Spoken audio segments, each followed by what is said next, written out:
The year was 2847 when humanity faced the worst day in its history. Admiral Cole stood in the great hall of the Galactic Conclave, her back straight and her face showing no fear. She wore her best uniform, the one with all her medals, but she knew it meant nothing to the aliens watching her. The hall was bigger than anything humans had ever built. It rose up into darkness, filled with seats for thousands of alien representatives. Could see them all looking down at her, with their silver skin and empty black eyes, the giant insects that clicked their sharp mouths together, the strange floating creatures that looked like jellyfish and glowed with different colors. All of them were staring at her, all of them were waiting. Speaker was very old, even for a. He had led the conclave for 600 years. When he raised his thin hand, the entire hall became silent. Humanity has been judged, he said. His voice was cold and flat. Your species has been found lacking. Your technology is primitive. You are short and embarrassing. Your bodies are weak. You contribute nothing of value to galactic civilization. Felt 17 pairs of human eyes on her back. These were the diplomats and scientists who had come with her. They represented all of Earth, and now they were being told they were worthless. You are hereby exiled from conclave space, continued. You will return to your single star system. You will not expand to other stars. You will not contact us again. In 1,000 years, we may look at your species again if you survive that long. Laughter filled the hall. The clicked their mouths in amusement. The smiled their cold smiles. Even the glowed with colors that meant they found this very funny. Stepped forward. The laughter stopped. Everyone was curious what this primitive human would say. We understand your judgment, said. Her voice did not shake. We will leave your space. But I want you to remember this moment. Remember how you laughed at us. Remember how you said we were nothing. She paused and looked around the hall slowly. Because one day you will not be laughing. The aliens laughed even harder as the human delegation was taken away. Before their ships had even left the station, the conclave had already forgotten about them and moved on to other business. Back on Earth, President Daniel spoke to the entire planet. His face appeared on every screen, in every city, on every colony in the solar system. They have called us primitive, he said. They have called us worthless. They have thrown us away like garbage, but they have made one big mistake. They have made humanity angry, and they have made us unite together. He leaned closer to the camera. Today is the end of our time asking others for help. Today is the beginning of something new. We will build. We will grow. We will become something this galaxy has never seen before. And when we meet these species again, it will be as equals, or as something greater. The first 10 years were very hard. Without alien trade, humanity had to learn how to make things they used to buy from other species. Many businesses failed. Many people lost their jobs. Some people said humanity was finished. But then something amazing happened. Dr. Samuel Price was a physicist. He worked in a small laboratory in what used to be Chicago. One night, while everyone else had gone home, he discovered something incredible. He found a way to use dark energy, a mysterious force in the universe, to power ships. This new engine was much faster than anything the aliens had. Within 5 years, humanity had spread to 3 new star systems. Within 10 years, they had colonized 20 systems. And they did it all by themselves, without any help from the species that had laughed at them. Cole retired from the military and moved to a small house on Luna, Earth's moon. She was 73 years old now, with gray hair and lines on her face, but her eyes were still sharp and full of fire. Her granddaughter Lucy came to visit her often. Lucy was a young officer in the new human fleet, eager and full of hope. "Grandmother, do you think we can really do it?" Lucy asked one evening. They were sitting by a window, looking down at Earth. "Do you think we can become as powerful as the conclave?" Smiled. "More powerful," she said. "Those aliens made a big mistake when they exiled us. They gave us something valuable. What did they give us? Anger, said, and purpose. Humanity has always done its best work when everyone is united against a common enemy. The Conclave united us in a way nothing else ever could. Lucy looked out at the stars. Somewhere out there, alien civilizations went about their lives, not thinking about the primitive humans they had thrown away. "What will we do when we're powerful enough?" Lucy asked. Was quiet for a long moment. "That will be for your generation to decide," she finally said. "And your children's generation. What I hope is that we don't become like them. I hope we remember what it felt like to be dismissed and laughed at. I hope we use our power to help others, not hurt them." She reached out and took Lucy's hand. "The galaxy told us we were worthless. We will prove them wrong, but we must be careful not to lose ourselves in the process. Revenge is easy. Building something truly good is hard." Lucy nodded slowly. She understood what her grandmother was saying. The path ahead would be long and difficult. It would take generations. But humanity would walk that path, step by step, until they reached something greater than anyone had ever imagined. Outside the window, a new ship lifted off from Earth's surface. It was heading to the stars, carrying colonists to a new world. More ships would follow, then more, then more. The exile had been meant to destroy humanity. Instead, it had set them free. Free from the rules of the Conclave, free from the expectations of other species, free to become whatever they wanted to be. And what they wanted to be was something the galaxy had never seen before. Watched the ship disappear into the darkness of space. She thought about, and his cold voice. She thought about the laughter that had filled that great hall. "One day," she whispered to herself, "you will understand what you created when you threw us away. One day, you will wish you had treated us differently." But that day was still far in the future. For now there was work to do, ships to build, colonies to establish, technologies to invent. Humanity had been told they were nothing. Now they would prove they were everything. And the galaxy would never be the same. 200 years had passed since the exile. Humanity had become something completely different from the small species that had been thrown out of the Galactic Conclave. The Human Confederation now controlled 400 star systems. Their cities were beautiful beyond imagination, built with technologies that would seem like magic to the aliens who had mocked them. Their ships moved through space faster than thought, and their population had grown to nearly 1 trillion people spread across hundreds of worlds. Admiral Christopher Grant stood on the bridge of the constellation Aurora, the most powerful ship in the human fleet. He was 37 years old, young for such an important position, but the Confederation did not care about age. They cared about ability. "Status report," he said calmly. His second-in-command, Commander Maria Santos, brought up a glowing display that floated in the air. "All systems are working perfectly, sir. The fleet is ready." Christopher looked at the display. 47 massive warships, 300 smaller support ships, enough firepower to destroy entire planets.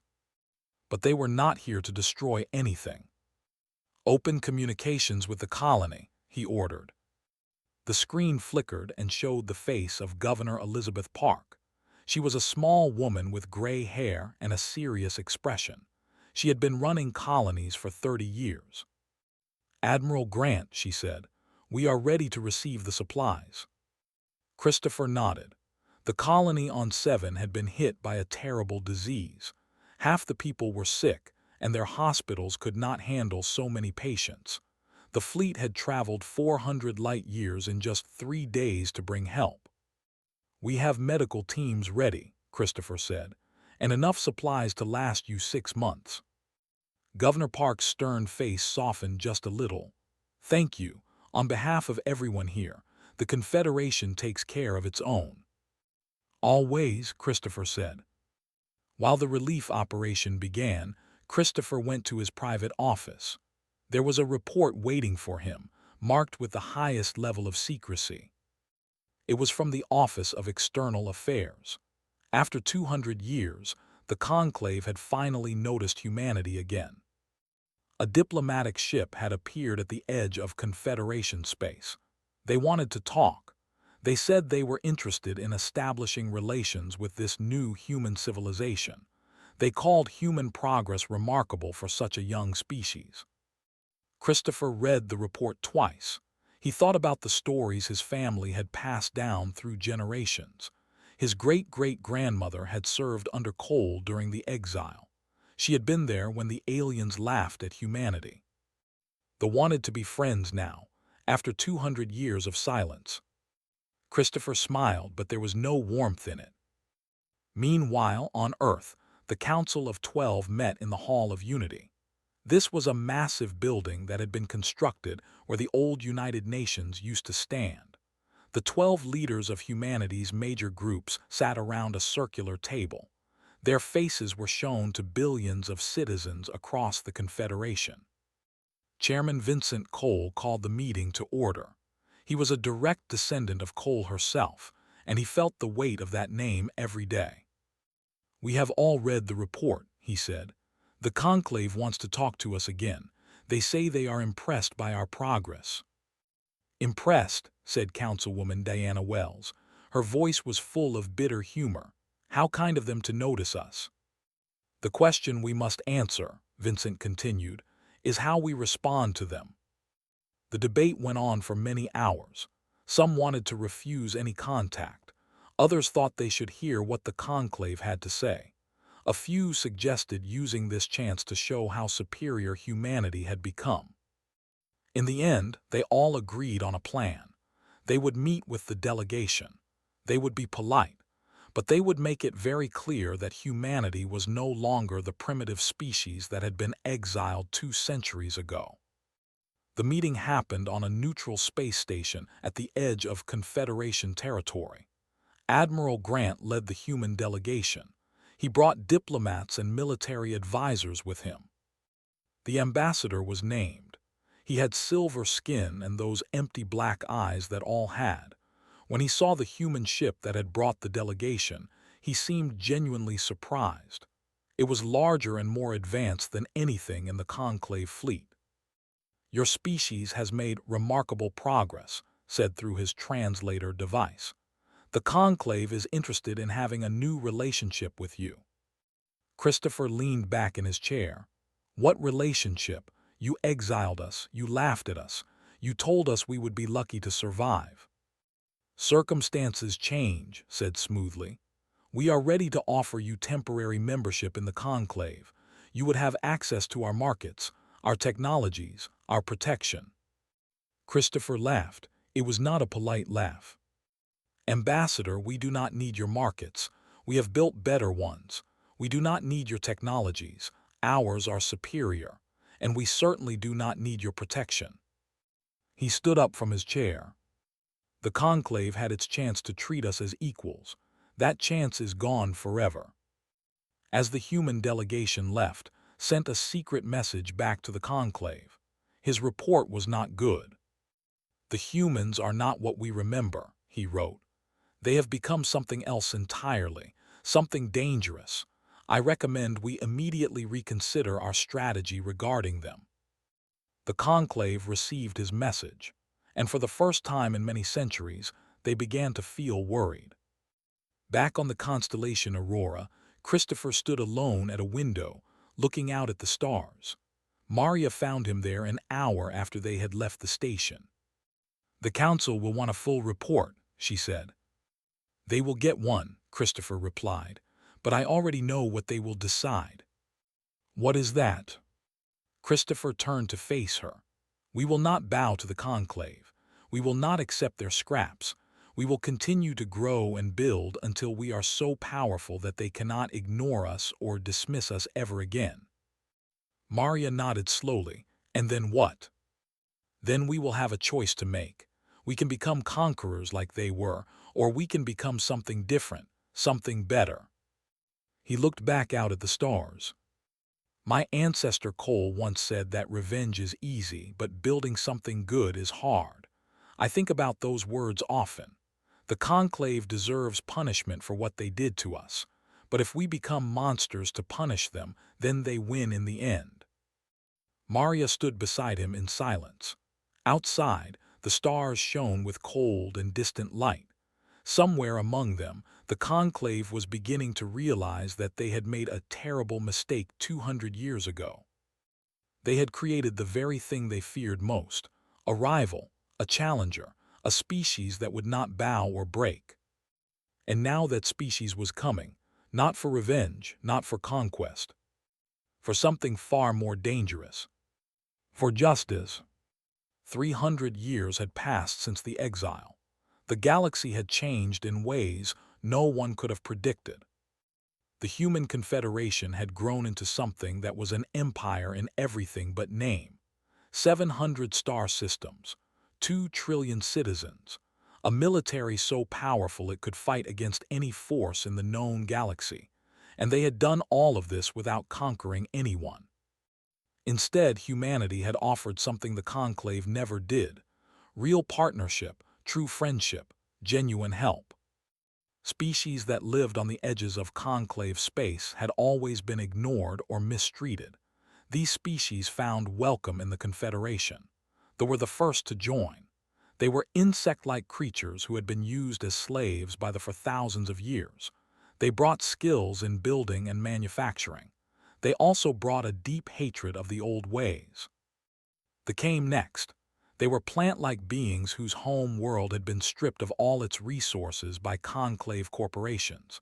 Then came a warrior species that had been membership in the Conclave because they were considered too aggressive. Then dozens more species joined. The Confederation grew not through war but through kindness, and this, more than anything else, scared the Conclave deeply. Director led Confederation intelligence.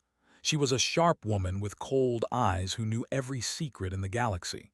She stood before the Council of 12, her face showing no emotion. "The Conclave is preparing for war," she reported. "We have detected their fleets moving across 17 different sectors. They are building toward something big." Chairman Cole studied the glowing display in front of him. He was the leader in his family's long line, and he felt the responsibility weighing on him. "Do we know what they are planning?" he asked. "We have spies inside the Conclave," said. "The war faction has taken control of their government. They believe humanity must be stopped before we become too powerful to defeat." "How long do we have?" Paused for a moment. "Our best guess is 5 years, maybe less than that." The council sat in silence, taking in this terrible news. They had always known this day might come. The Conclave could not accept a rival power, especially one that had grown from a species they had once called worthless. "We will not start this war," said at last, "but we will finish it, begin preparations." The call went out across all of Confederation space. Factories that had been building civilian ships switched to making warships. Research centers worked faster on new weapons. Military training schools expanded to handle all the volunteers who wanted to fight. And on 1,000 different worlds, humans and their allies looked up at the stars with determination in their eyes. Admiral Grant commanded the First Fleet. She was the great-granddaughter of Christopher Grant, and she had inherited his sharp mind and calm nature. At 42 years old, she had experience from a dozen peacekeeping missions, but she had never commanded in a real war. That was about to change. Her tactical officer, Commander William, showed her the latest intelligence information. "The Conclave fleet is gathering at Nexus Prime. 3,000 capital ships, tens of thousands of support vessels." Studied the display carefully. The Confederation could match those numbers, but only by pulling defenses from across all their territory. "What about our new weapons?" she asked. "The Harbinger-class ships are ready," William reported. 50 ships equipped with dark energy cannons. These weapons should be able to go through Conclave shields like they are made of paper. Nodded. The Harbingers were humanity's secret weapon. They represented 300 years of technological progress. The Conclave had no idea these ships even existed, but knew that weapons alone would not win this war. They needed something more. They needed to show the entire galaxy that the Conclave was not unbeatable. "Begin Operation Lighthouse," she ordered. Across Conclave space, small teams of Confederation agents went to work, but they did not attack military targets. Instead, they delivered food and medicine to colonies that the Conclave had neglected. They broadcast real news to populations that had only ever heard Conclave lies. They offered hope to species that had known only suffering. This was a war of ideas as much as it was a war of weapons, and humanity had always been good with ideas. The first real battle happened 6 months later at Station. A Conclave fleet of 200 ships attacked a Confederation colony. They expected an easy victory. They found the Third Fleet waiting for them instead. Commander George watched from the bridge of the constellation Valor as the battle unfolded. The Conclave ships were bigger, and there were more of them. But they fought the same way they had fought for thousands of years, using rigid formations and predictable movements. The Confederation ships danced through their formations like ghosts. Their dark energy drives allowed them to make movements that seemed impossible. Small, fast ships darted past huge, slow battlecruisers, hitting weak points with perfect precision. Within 4 hours, the Conclave fleet was running away. They had lost 87 ships. The Confederation had lost only 3. News of this victory spread across the entire galaxy like fire. Species that had lived under Conclave control for thousands of years began to wonder if change was really possible. The war had begun, and for the first time in galactic history, the Conclave was losing. Admiral Grant received the battle report on her flagship. She read it twice, then called her senior officers together. "This is just the beginning," she told them. "The Conclave will not accept this defeat. They will come back with more ships, more weapons, more determination. We have shown them we can win battles. Now we must show them we can win the war." Commander spoke up. "What is our strategy?" Brought up a map of the galaxy. Red dots showed Conclave territory. Blue dots showed the Confederation. Green dots showed neutral space and species that had not picked a side yet. "We fight smart," she said. "We do not try to match them ship for ship. We hit them where they are weak. We protect our allies. We show the galaxy that there is an alternative to Conclave rule." She pointed to a cluster of green dots near Conclave space. "These species are watching us. They want to know if we can really win. Every victory we achieve, every act of kindness we show, every promise we keep brings them closer to our side." She looked at her officers with fierce determination. "The Conclave rules through fear. We will win through hope. That is how we defeat them, not just on the battlefield but in the hearts and minds of every species in the galaxy." Outside the windows of the flagship, stars shone with cold, distant light. Somewhere out there, the Conclave was preparing for the fight of their existence. They had started this conflict. They had pushed humanity into a corner. Now they would learn why that was the worst mistake they had ever made. The war lasted 12 years. It was not the quick victory that either side had expected. The Conclave had numbers and resources that they had gathered over thousands of years. The Confederation had better technology and allies who fought with the desperate energy of the once oppressed. Battles happened across 1,000 star systems. Billions of beings died. Entire worlds were destroyed. It was the worst war the galaxy had ever seen. And slowly, step by step, humanity won. The turning point came at the Battle of Prime. This was the capital world of the Conclave, the center of their power for 100,000 years. Admiral Grant led a fleet of 3,000 ships against the combined strength of the Conclave Navy. The battle lasted 9 days. On the 10th day, stood on the bridge of her flagship, the constellation Defiance, as her ships moved into orbit around the silver world below. She could see the cities on the surface. Many of them were burning. These cities had stood for longer than humanity had existed, and now they lay in ruins. The Conclave fleet, or what was left of it, was running away as fast as they could. "Open a channel to the surface," ordered. Speaker appeared on her screen. He was the same who had exiled humanity 300 years ago. He looked ancient now. His silver skin had faded to gray. His black eyes were filled with something that looked like despair. "Admiral Grant," he said in a tired voice, "I assume you are here to accept our surrender." Shook her head. "No, Speaker, I am here to offer you a choice." Blinked in surprise. "A choice?" "The Conclave can surrender completely. Your fleets will give up their weapons. Your colonies will be placed under Confederation control. Your species will survive, but under our authority." "And the other choice?" "Join us." There was a long silence. Stared at her as if she had spoken words he could not understand. "Join you," he repeated slowly. "The Confederation is not an empire," explained. "It is a partnership. Every species has a voice in our government. Every species has rights that are protected.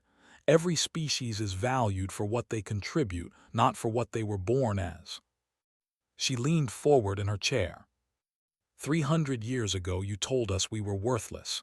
You were wrong about that, but that does not mean you are worthless either. They have much to offer.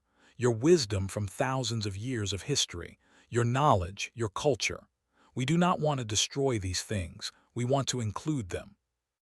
Was quiet for a very long time. "You would offer us membership after everything we did to your species." Smiled. It was a real smile, without any hidden anger or desire for revenge. "That is what makes us different from what you were," she said. "We do not believe in permanent enemies. We only believe in future friends." The surrender talks took 3 months. In the end, they accepted membership in the Confederation. So did the and most of the other Conclave species. The refused. They went back to their home systems and promised to resist forever. The Confederation let them go. There would be time to deal with them later. Across the galaxy, celebrations began. Species that had been slaves for thousands of years were finally free. Trade routes that had been controlled by Conclave companies were open to everyone. Knowledge that had been kept secret was now shared freely. But the biggest celebration was on Earth. President Cole spoke to humanity from the steps of the Hall of Unity. Behind her stood representatives from 100 different species.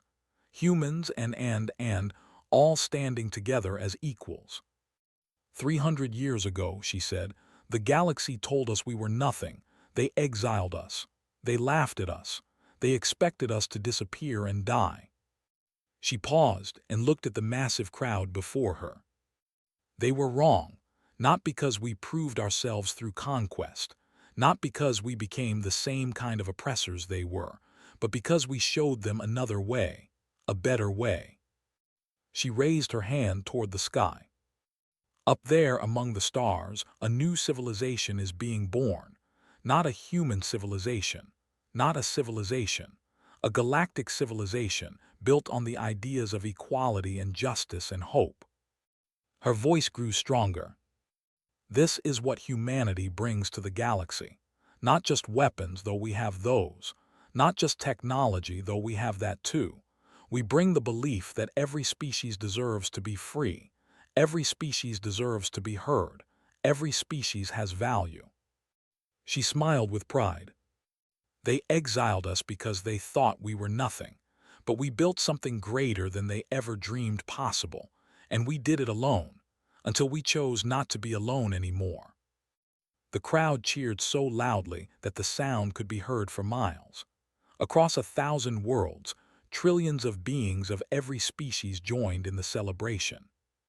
The age of the Conclave was finished. The age of the Confederation had begun. Admiral Grant watched the celebrations from a quiet balcony. She had declined all requests for interviews. She did not want to be treated as a hero. She was just a soldier who had done her job. Her aide, a young named, found her there. "Admiral, the President wants to give you a medal," said. Shook her head. "Tell her I am honored, but I do not need medals. The victory is reward enough." Tilted his insect head in confusion. "You do not want recognition for what you have done." Looked out at the celebrating crowd. "What I did was lead ships into battle. What matters is what comes next. Building a civilization where all species are truly equal. That is the hard work. That is what deserves recognition." She turned to face the young. "Your people were slaves for thousands of years. Now you are free. Now you have the same rights as any human. That is what we fought for. Not glory, not revenge. Freedom and equality for everyone." Was silent for a moment. Then he spoke softly. "When I was young, my mother told me stories about humans. She said that one day beings from a faraway world would come and set us free. I thought they were just stories to give hope to slaves." He looked at with something like wonder in his compound eyes. "But the stories were true. You came, you set us free, and now you say we are equals." Put her hand on his shoulder. "You always were equals," she said. "The conclave just refused to see it. We will not make that mistake." Below them, the celebration continued. Fireworks lit up the sky. Music played. Beings of every shape and size danced together in the streets. It was a new beginning for the galaxy, and humanity had made it possible. Not through hatred, not through revenge, but through hope and kindness and the belief that every species deserved a chance to be great. 500 years had passed since the exile. Earth was beautiful again. The damage from old wars and old pollution was completely healed. Cities shone with clean energy. Forests and oceans were full of life once more. The blue marble that humans called home had never looked better. And beyond Earth, the Confederation stretched across 10,000 star systems. Quadrillions of beings from thousands of different species called it home. It was not a perfect civilization. There were still problems, still conflicts, still things that seemed impossible to fix. But it was a civilization worth believing in. Elder Cole VII stood in the Hall of Remembrance on Luna. This massive building had been constructed to preserve the history of humanity's journey from exiled species to galactic leaders. At 94 years old, she was the oldest living member of her famous family. Around her sat children from a dozen different species. They had come to learn about the past. 500 years ago, said in her gentle voice, my ancestor Cole stood before the Galactic Conclave. She heard them say that humanity was worthless. She could have given up hope. She could have accepted what they said about us. Instead, she promised them that one day they would not be laughing. She pointed to a glowing display that showed the famous image of the human delegation leaving the conclave chamber. She was right, but not in the way anyone expected. We did not prove them wrong through revenge or conquest. We proved them wrong by becoming something better than they were, something better than anyone had ever been. A young girl raised her hand. Her silver skin shone in the soft light of the hall. Elder Cole, why did the humans choose to forgive the conclave? You had every reason to destroy us. Smiled warmly at the child. That is a good question, and the answer is simple. If we had taken revenge, we would have become just like them. We wanted to be different. We wanted to show the galaxy that power does not have to mean cruelty, that strength does not have to mean hurting others. She paused to let her words sink in. The humans who built this confederation understood something important. Being the best does not mean being the strongest or the fastest it means being the kindest, the most fair, the most willing to see the good in others, even when they have given you no reason to. Another child spoke up, a young with clicking mandibles. But were the humans not angry after everything that was done to them? Oh, they were very angry, admitted. That anger drove them for centuries. It pushed them to build, to grow, to become something amazing. But eventually, they realized that anger can only take you so far. After that, you need something else. You need hope. She walked slowly to the window and looked down at Earth. The planet turned slowly below, blue and green and white. My ancestor Cole lived to be 112 years old. She saw humanity spread to its first 100 star systems. She saw the beginning of the alliance that would become the Confederation. And when she was dying, she said something that my family has passed down ever since. Turned back to the children. She said that we did not build this for revenge. We built it to show them what they could have been if they had only believed in us. The children sat in silence, thinking about her words. Later that day, attended the yearly Founders' Day celebration. Representatives from every species in the Confederation had gathered to remember the exile and everything that had come after. President Samuel Park gave the main speech. He was descended from Elizabeth Park, who had governed 7 centuries ago. 500 years ago, he said, we were alone, cast out, forgotten by the galaxy. Today we stand at the center of a civilization that stretches across thousands of stars, not as conquerors but as partners, not as masters but as friends. He looked out at all the different species gathered before him. The species that exiled us are here today. Even the who finally joined us 100 years ago. They are not our servants, they are our equals, our family. He raised a glass. To humanity, who built something greater from nothing, and to the galaxy, which is finally what it was always meant to be. Everyone raised their glasses in response. The cheering lasted for several minutes. Watched from her seat with tears in her old eyes, she thought about all the members of her family who had come before her. The first, who had faced the conclave with courage. Vincent, who had led the Council of 12, who had guided humanity through the war, who had offered peace instead of more war. And all the others, the countless humans and aliens who had built this civilization together. They had done something incredible, something the galaxy had never seen before. They had taken an exile and turned it into a beginning. They had taken an insult and turned it into motivation. They had taken a galaxy full of fear and hatred and turned it into something approaching hope. It was not perfect, it never would be. But it was good, and that was enough. As the celebration continued around her, slipped away quietly. She walked to a corner of the Hall of Unity where a simple metal plate had been fixed to the wall.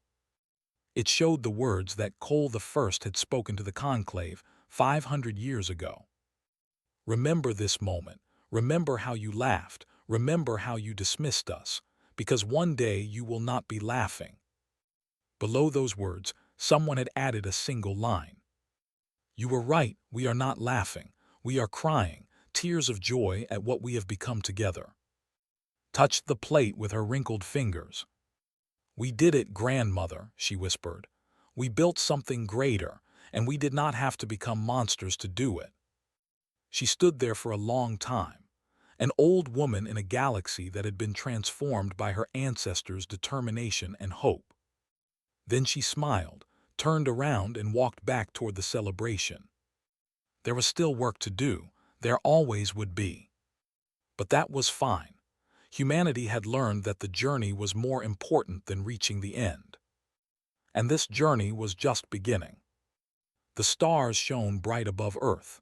Among them, trillions of beings of every shape and size went about their lives. They traded with each other. They learned from each other. They helped each other. 500 years ago, the galaxy had told humanity they were worthless. Now humanity and their friends had built something that proved just how wrong that judgment had been. Not through war, not through revenge, but through hope, kindness, and the simple belief that everyone deserves a chance. The conclave had exiled humanity to destroy them. Instead, they had created something greater. And the galaxy would never forget.